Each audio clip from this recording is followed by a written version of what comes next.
بسم اللہ الرحمن الرحیم۔ السلام علیکم۔ سفر کو ان حضرت صلی اللہ علیہ وآلہ وسلم کے مرض الوصال کی ابتدا ہوئی 8 ربیع الاول کو بروز پنجشنبہ منبر پر بیٹھ کر خطبہ ارشاد فرمایا، جس میں بہت سے امور کے بارے میں تاکید و نصیحت فرمائی۔ 9 ربیع الاول شب جمعہ کو مرض نے شدت اختیار کی اور 3 بار غشی کی نوبت آئی، اس لیے مسجد تشریف نہیں لے جا سکے، اور 3 بار فرمایا کہ ابو بکر کو کہو کہ لوگوں کو نماز پڑھائیں۔ چنانچہ یہ نماز حضرت ابو بکر صدیق رضی اللہ تعالی عنہ نے پڑھائی، اور باقی 3 روز بھی حضرت ابو بکر صدیق امام رہے۔ چنانچہ ان حضرت صلی اللہ علیہ وآلہ وسلم کی حیات طیبہ میں حضرت ابو بکر رضی اللہ تعالی عنہ نے 17 نمازیں پڑھائیں، جن کا سلسلہ شب جمعہ کی نماز عشاء سے شروع ہو کر 12 ربیع الاول دوشنبے کی نماز فجر پر ختم ہوتا ہے۔ حضرت عائشہ رضی اللہ تعالی عنہ بیان کرتی ہیں کہ جب نبی کریم صلی اللہ علیہ وآلہ وسلم پر مرض موت کی کیفیت طاری تھی تو آپ صلی اللہ علیہ وآلہ وسلم اپنی چادر کو بار بار چہرے پر ڈالتے، جب کچھ افاقہ ہوتا تو اپنے مبارک چہرے سے چادر کو ہٹا دیتے۔ اپنی اسی پریشانی کی حالت میں فرمایا، اللہ کی پھٹکار ہو یہود و نصارہ پر کہ انہوں نے اپنے نبیوں کی قبروں کو مسجد بنا لیا تھا۔ آپ یہ فرما کر امت کو ان کے کارناموں سے متنبع کر رہے تھے۔ علالت کے ایام میں ایک دن حضرت عائشہ رضی اللہ تعالی عنہا کے گھر میں، جو بعد میں آپ کی آخری آرام گاہ بنا، اکابر صحابہ کی وصیت فرمائی۔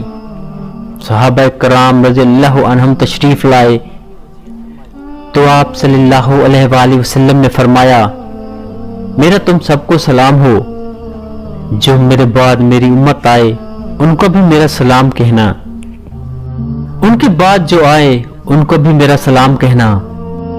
حضرت صلی اللہ علیہ وآلہ وسلم کی نماز جنازہ عام دستور کے مطابق جماعت کے ساتھ نہیں ہوئی، اور نہ اس میں کوئی امام بنا۔ حضرت انس رضی اللہ تعالی عنہ نے پوچھا، یا رسول اللہ صلی اللہ علیہ وآلہ وسلم، آپ کو غسل کون دے گا؟ آپ صلی اللہ علیہ وآلہ وسلم نے فرمایا، میرے اہل بیت۔ آپ صلی اللہ علیہ وآلہ وسلم کو کفن کون دے گا؟ آپ صلی اللہ علیہ وآلہ وسلم نے فرمایا، میرے اہل بیت۔ آپ صلی اللہ علیہ وآلہ وسلم کو قبر میں کون اتارے گا؟ آپ صلی اللہ علیہ وآلہ وسلم نے فرمایا، میرے اہل بیت۔ آپ صلی اللہ علیہ وآلہ وسلم کا جنازہ کون پڑھائے گا؟ تو آپ کی آنکھوں میں آنسو آ گئے اور فرمایا، جب مجھے غسل دے دو، کفن پہنا دو تو سب باہر چلے جانا۔ سب سے پہلے میرا اللہ مجھ پر اپنی رحمت نازل فرمائے گا، پھر جبرائیل و میکائیل میرے لیے دعا کریں گے، پھر 7 آسمان کے فرشتے آئیں گے میرے لیے دعا کریں گے۔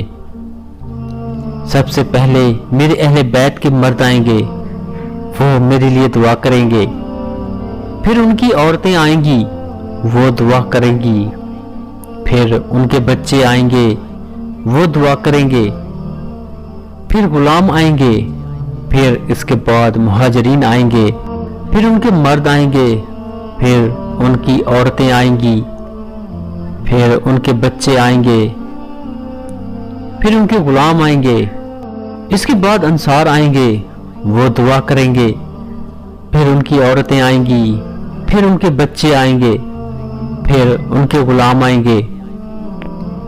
اس کے بعد مجھے میرے اللہ کے سپرد کر دینا۔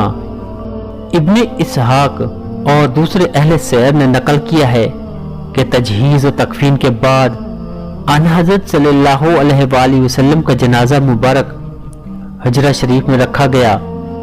پہلے مردوں نے گروہ در گروہ نماز پڑھی، پھر عورتوں نے، پھر بچوں نے۔ ان حضرت صلی اللہ علیہ وآلہ وسلم کو غسل حضرت علی کرم اللہ وجہہ نے دیا۔ حضرت عباس رضی اللہ تعالی عنہ اور ان کے صاحبزادے فضل اور قسم رضی اللہ تعالی عنہ ان کی مدد کر رہے تھے۔ ان حضرت صلی اللہ علیہ وآلہ وسلم کو 3 سہولی سفید کپڑوں میں کفن دیا گیا۔ ان حضرت صلی اللہ علیہ وآلہ وسلم کے وصال کے روز تو آپ صلی اللہ علیہ وآلہ وسلم کی چارپائی مبارک کے ساتھ لوگ قطار بنا کر کھڑے ہوئے تھے اور ہر ایک انفرادی طور پر آپ صلی اللہ علیہ وآلہ وسلم کے لیے دعا کرتا۔ رجب بدھ کے دن آپ صلی اللہ علیہ وآلہ وسلم کو اللہ تعالیٰ کے سپرد کر دیا گیا۔ آپ کو حضرت ابن عباس اور حضرت علی رضی اللہ تعالیٰ عنہ اور آپ صلی اللہ علیہ وآلہ وسلم کے غلام شکران نے قبر میں اتارا۔ جب باہر نکلے قبر سے تو مغیرہ بن شبہ قبر پر کھڑے تھے۔ انہوں نے اپنی انگوٹھی اتار کر قبر میں پھینک دی۔ حضرت علی رضی اللہ تعالیٰ عنہ سے کہنے لگے، علی میری انگوٹھی گر گئی ہے، نکال لوں؟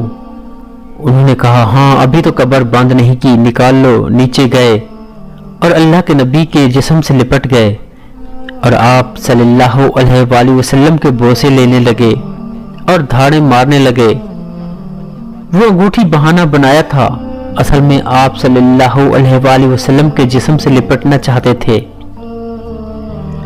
تو لوگوں نے اوپر سے کہا کہ باہر نکلو۔ تو آخری انسان جس کا جسم آپ کے جسم سے لگا وہ مغیرہ بن شبہ تھے۔ پھر آپ صلی اللہ علیہ وآلہ وسلم کی قبر مبارک پر مٹی ڈالی گئی۔ حضرت انس رضی اللہ تعالیٰ عنہ فرماتے ہیں کہ حضرت بی بی فاطمہ کھڑی تھی، کہا، کیسے تم نے دو جہاں کے رسول کو مٹی میں چھپایا؟ کس طرح سے ان پر مٹی ڈالی؟ پھر فرمایا، یہی اللہ کا قانون ہے۔ اس کے بعد اچانک یہ خبر ملی کہ انصار ثقیفہ بنی سعد میں جمع ہیں اور آپ صلی اللہ علیہ وآلہ وسلم کی جانشینی کا مسئلہ درپیش ہے۔ حضرت ابو بکر صدیق رضی اللہ تعالی عنہ اور حضرت عمر رضی اللہ تعالی عنہ اور دیگر مہاجرین صحابہ کرام کو یہ خدشہ ہوا کہ مبادا عجلت میں کسی ایسے شخص کے ہاتھ پر بیعت نہ ہو جائے سے فتنہ برپا ہو اور مسلمانوں کے لیے مصیبت نہ بن جائے۔ حضرت ابو بکر صدیق رضی اللہ تعالی عنہ، حضرت عمر رضی اللہ تعالی عنہ اور دیگر مہاجرین کے ساتھ وہاں تشریف لے گئے۔ اول مسئلہ خلافت پر مختلف آراء پیش ہوئی، لیکن معمولی بحث و تمہیز کے بعد بالآخر حضرت ابو بکر صدیق رضی اللہ تعالی عنہ کے اتفاق ہو گیا اور تمام اہل و عقد نے ان کے ہاتھ پر بیعت کر لی۔